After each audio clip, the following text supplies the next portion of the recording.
I want you to picture something. A man on his knees packing his life into cardboard boxes. His wife sitting on the kitchen counter, glass of wine in her hand, smiling.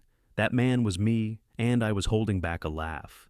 See, my ex-wife thought she had won. She thought watching me wrap my grandmother's dishes in newspaper was her victory lap. She thought the house was the prize. But here's what she didn't know. That house wasn't a prize. It was a trap. And I had spent 6 months making sure she would walk right into it. So, let's get into my story. I know some people are big on names, but my name doesn't matter.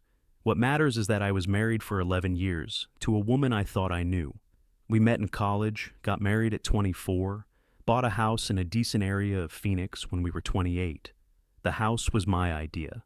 A 3-bedroom ranch in a middle-class neighborhood, good schools, decent yard, the whole American dream package. And for a while it was good. We were happy. Or at least I thought we were. But here's the thing about happiness. It makes you blind. It makes you miss the signs. And by the time I saw the signs, Amber had already been sleeping with another man for 6 months. I didn't catch her with some fancy technology. No phone hack, no hidden camera. I caught her the working man's way. I used the GPS system in my work truck. See, I'm an HVAC technician. Been doing it for 12 years now. Good money, steady work. Especially in Phoenix, where the summer heat will kill you without AC. My company, Desert Air Solutions, tracks all our service trucks with GPS. Standard procedure. But what they don't tell you is that the system logs everywhere you go, even after hours if you take the truck home. It started with the little things. Amber was going to the gym more, but she wasn't losing weight. She was buying new workout clothes, but I wasn't seeing her sweat in them.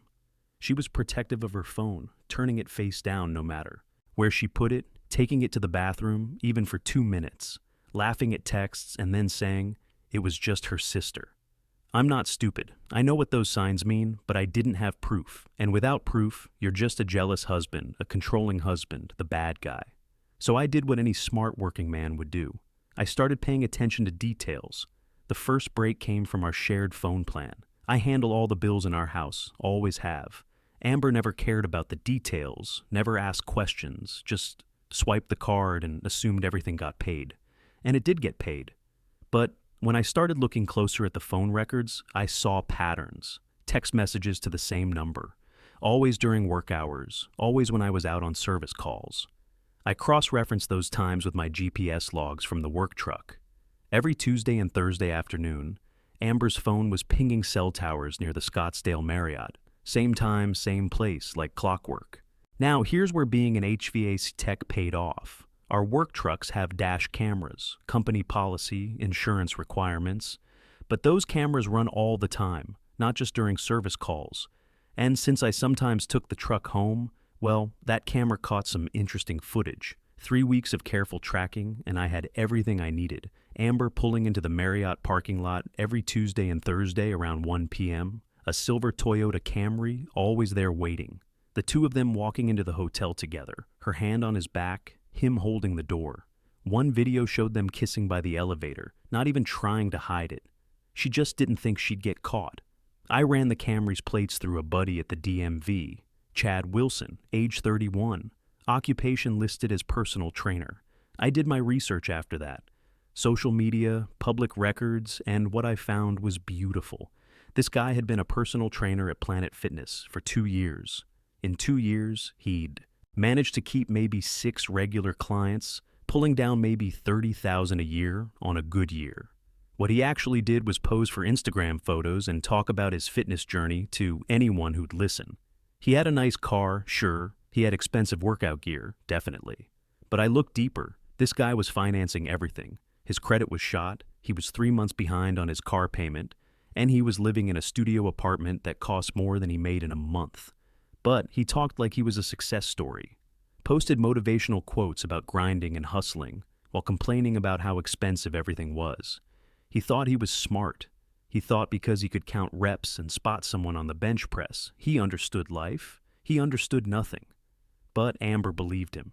She believed everything he said. And when the divorce proceedings started, she believed him when he said our house was worth $400,000. Babe, that's like $150 in equity, easy money. I know he said this because Amber repeated it to her lawyer, who repeated it to my lawyer, who told me while trying not to laugh. See, the house was worth maybe $340 on a good day in a hot market. This was not a hot market. And even if it was worth $400, that didn't matter because equity means nothing when you owe $25,000 in repairs that nobody knows about except the guy who's been fixing HVAC systems for 12 years. But Chad didn't know about the foundation settling that was causing the ductwork to separate. Amber didn't know about the heat exchanger that was developing micro cracks. And I wasn't going to tell them. See, when we bought this house 8 years ago, the inspector missed some things. The foundation had a small settlement issue on the east side. Not dangerous, not immediately noticeable, but over time, it was causing the ductwork to shift and separate. I'd been patching it for years, temporary fixes to keep the system running. But those patches were failing, and soon the whole system would need to be replaced. In Phoenix, replacing an HVAC system in a house this size runs about $18,000. Add the foundation repair to stop the settling, and you're looking at another $7,000. $25,000 total, and that's if you catch it before the heat exchanger completely fails and starts leaking carbon monoxide. I'd been planning to fix it properly for years, but life gets expensive. Car payments, credit cards, Amber's shopping habits. There was never $25,000 just lying around. But I knew it was coming. I knew exactly when it would become critical, and that timing was going to be perfect. The divorce took 4 months, which was standard for Arizona. I didn't fight anything. Whatever Amber wanted, I said yes. The house, the retirement accounts, the savings. My lawyer, Michael Torres, thought I was having a breakdown.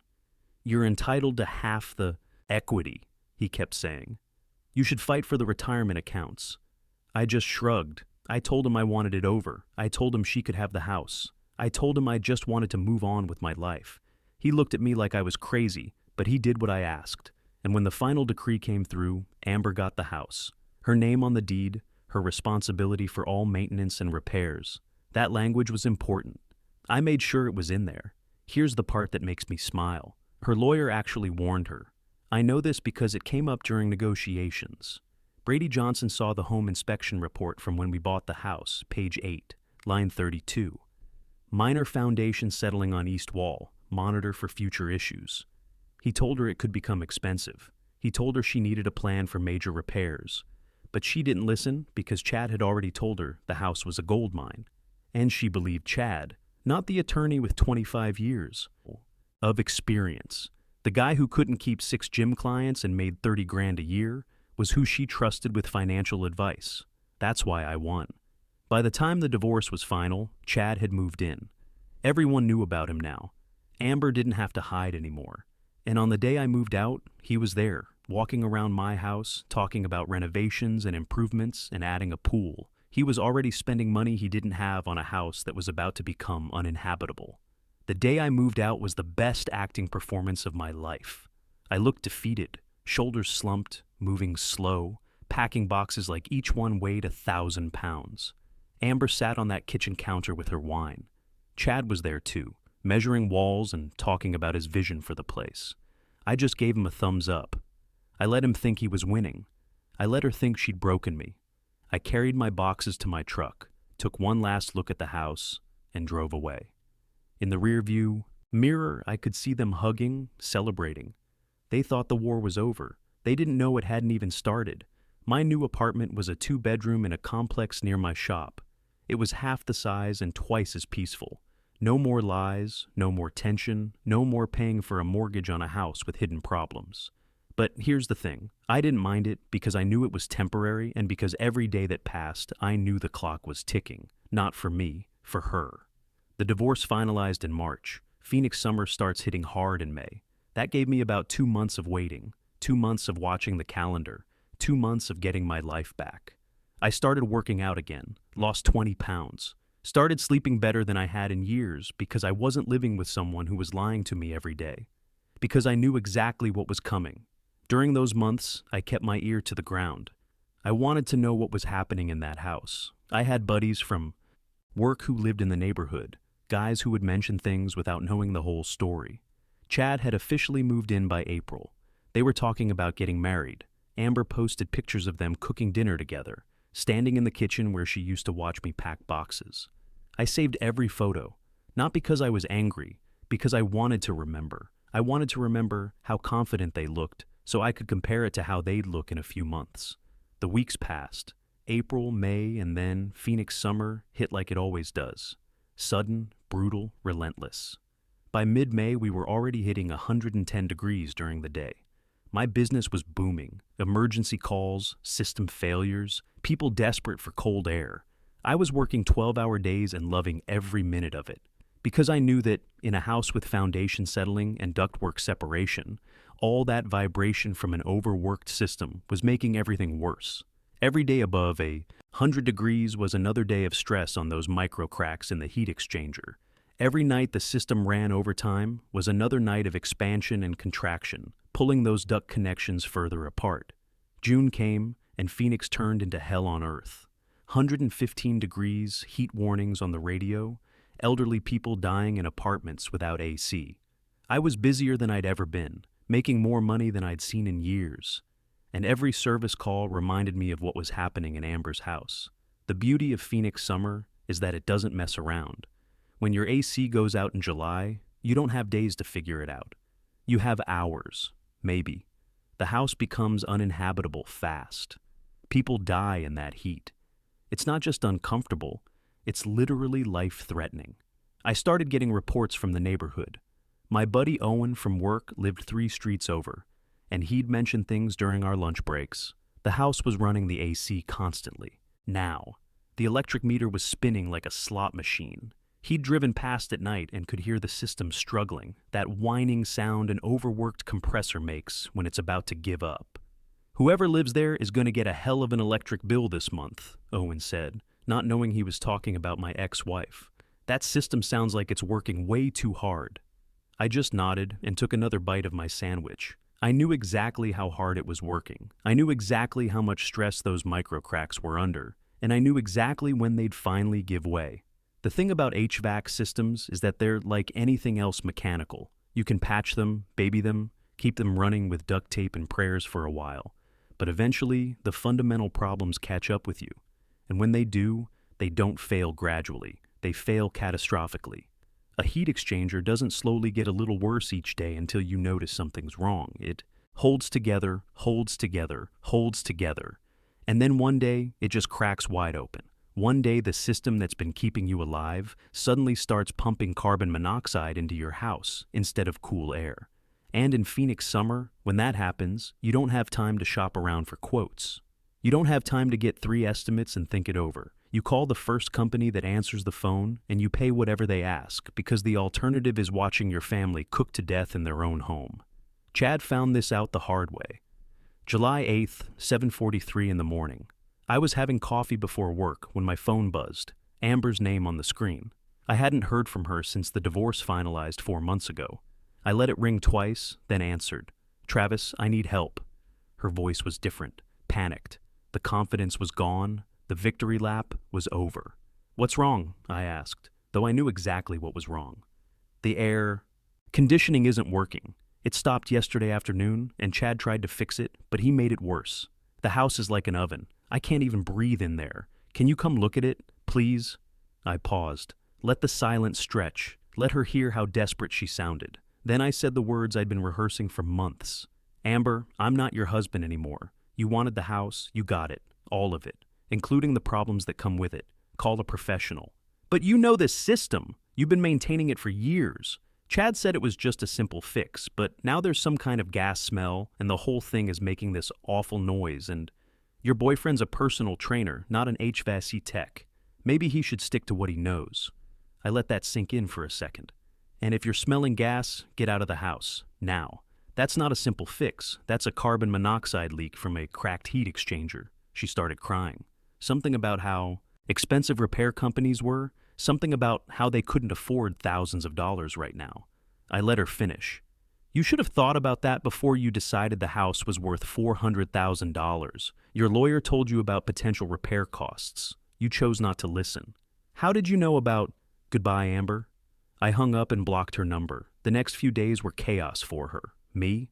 I was busier than ever, but I found time to drive past the house a couple times. Just curiosity, you understand.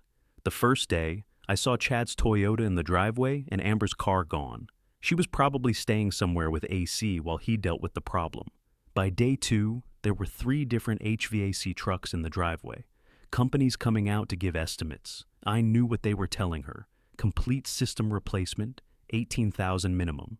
Foundation work to fix the settling that caused the problem in the first place. Another $7,000. $25,000 total.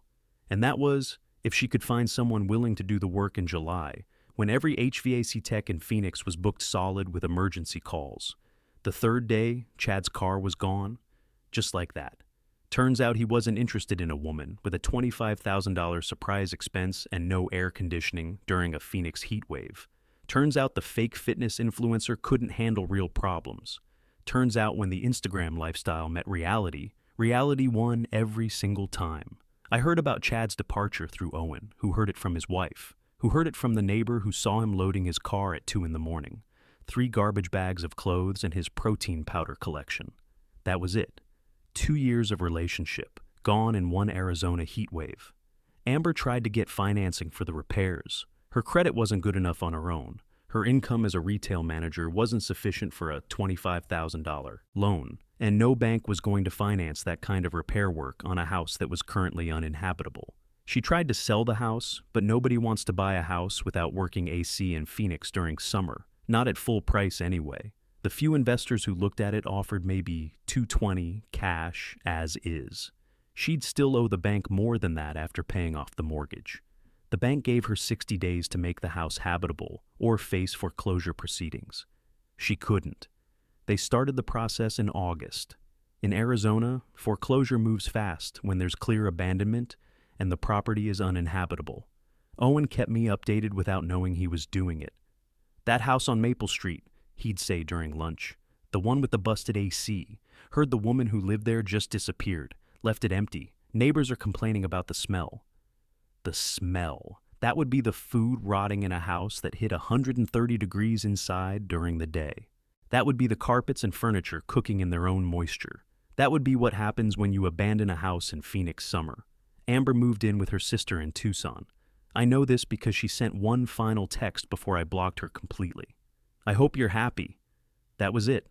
No explanation, no apology, no acknowledgement that she'd caused any of this herself. And you know what? I was happy. Happier than I'd been in years. Chad disappeared back to whatever gym would take a trainer who just abandoned his girlfriend during a crisis. I never saw him again, but I heard through the fitness community grapevine that he was back to posting motivational quotes about overcoming adversity. The irony was lost on him, apparently. The foreclosure auction happened in September. Some investor bought it for 60 cents on the dollar, planning to flip it after fixing the HVAC and foundation issues. Good for him. He'd probably make decent money once he put 25 grand into it. That's how real estate works when you actually understand what you're buying. As for me, I took the $75,000 I'd inherited from my grandfather, money Amber never knew existed because I kept it in a separate account, just like the law says you should with inheritance. And I made a decision that changed my life. I didn't buy another house with a mortgage and maintenance headaches and surprise repair bills. I bought a 2019 manufactured home in a nice park on the north side of town. 2 bedrooms, 2 baths, central air that worked perfectly. And here's the beautiful part.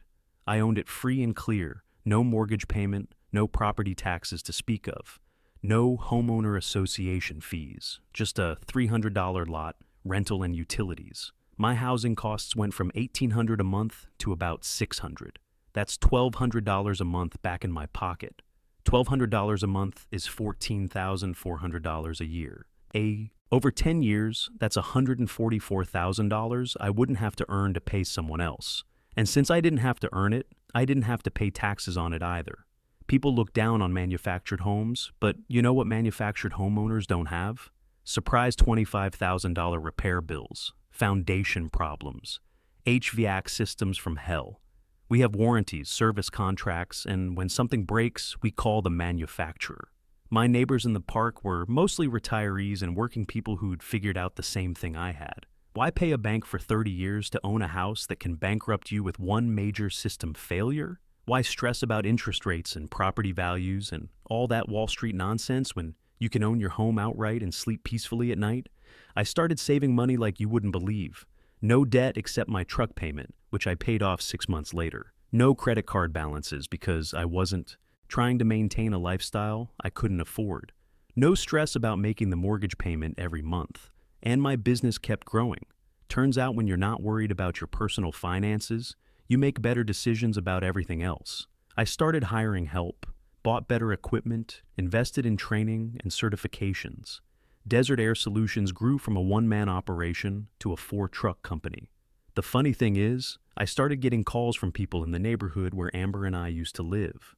Word gets around in the HVAC business about who does good work at fair prices. Homeowners would call and say they'd heard I was honest, that I wouldn't try to sell them a new system when their old one just needed a repair. I'd show up at these houses just like the one Amber had fought so hard to win. And I'd look at systems that were failing the same way ours had been failing. Foundation settling, ductwork separation, heat exchangers developing stress, cracks. The same problems, over and over again. And I'd give these homeowners the honest assessment I'd been giving Amber for years. You've got some settling issues causing ductwork problems. We can patch it for now, but you're looking at a complete replacement within 2 years. Plan for it, save for it, or it's going to surprise you at the worst possible moment. Most of them listened. Most of them started putting money aside, got quotes, planned ahead. Smart people learn from other people's mistakes, but some people have to learn the hard way. I saw Amber one more time, about a year later, at a Walmart in Tucson when I was there for a weekend job. She looked different, older, tired, the confidence was gone. The entitled attitude had been replaced by something that looked a lot like humility, though I couldn't be sure. She was with some guy, loading groceries into a beat-up Honda Civic. Nothing wrong with a Honda Civic, understand, but it wasn't the lifestyle Chad had been promising her. It wasn't the Instagram dream of endless summers and expensive gyms and cars that cost more than most people make in a year. She saw me too, and for a second, we just looked at each other across the parking lot. There was a lot of history in that look. 11 years of marriage, 6 months of lies, 4 months of divorce proceedings, and one Phoenix summer that changed everything. I didn't say anything. She didn't say anything. Then I turned and walked to the automotive section and never saw her again. I could have gone over there. I could have been the bigger person, asked how she was doing, made small talk about the weather. But here's the thing about consequences. They teach better lessons when you don't interfere with them. Sometimes the kindest thing you can do for someone is let them figure out their own mistakes without trying to fix them or make them feel better about the choices they made. Look, I'm not going to stand here and tell you what I did was noble. It wasn't. It was cold. It was calculated. It was revenge, pure and simple. But here's what I learned, and here's why I'm telling you this story. Sometimes revenge isn't about getting even. It's not about making someone suffer for the sake of suffering. It's about stepping back and letting natural consequences do what they do best. Teach lessons that people wouldn't learn any other way. All I did was get out of the way. Amber wanted the house. I let her have it. She wanted to believe Chad was a financial genius who understood real estate. I let her believe it. She wanted to ignore her lawyer's warnings about potential repair costs. I let her ignore them. She wanted to think she'd outsmarted me. I let her think it. And then I watched reality do what reality always does. It showed up, presented the bill, and demanded payment in full. That's not revenge. That's just life. Life doesn't care about your Instagram lifestyle or your motivational quotes or your fake Rolex or your dreams of easy money. Life cares about facts, physics, mathematics. The laws of thermodynamics don't negotiate. In Phoenix, when it's 115 degrees outside and your heat exchanger cracks, you need $18,000 for a new HVAC system. Not $17,900, not next month, right now. And if you don't have it, you lose everything. Chad learned that lesson. Amber learned that lesson. And you know what? They probably needed to learn it. Maybe not the hard way, maybe not all at once, but they needed to learn that actions have consequences and lies catch up with you, and real life doesn't care about your fantasy version of how things should work. Me? I learned something too. I learned that the best revenge is building a better life for yourself. Not trying to destroy someone else's life, but making your own life so much better that their opinion of you becomes irrelevant. I learned that financial freedom isn't about making more money. It's about needing less money. It's about owning your home instead of letting your home own you. It's about understanding the difference between assets and liabilities, between lifestyle and life.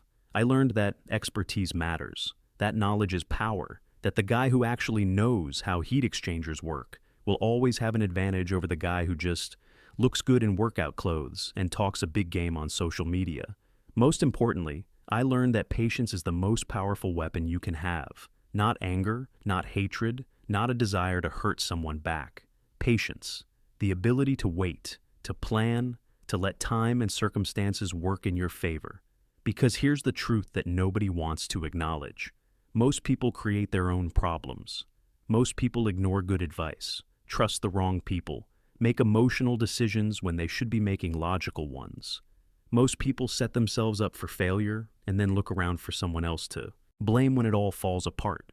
But if you're patient enough, if you're smart enough, if you're disciplined enough to get out of their way, they'll destroy themselves more thoroughly than you ever could. They'll do it with their own choices, their own mistakes, their own refusal to listen to people who actually know what they're talking about. And when the dust settles, you'll be standing on solid ground with a clear conscience, because you didn't have to become a bad person to win. You just had to stop being a victim and start being strategic. Phoenix summers are brutal, but they're honest. They don't lie to you about what they can do. They don't pretend to be something they're not. They just show up every year, same as always, and test everything and everyone who thinks they can ignore reality. Smart people prepare for Phoenix summers. Smart people respect the heat, plan for the worst, and make sure their systems can handle the stress. Foolish people think they can fake their way through with temporary fixes and wishful thinking. The heat doesn't care which one you are, but the consequences sure do. And in the end, that's the only justice that really matters. The kind that comes naturally, inevitably, and teaches lessons that stick forever.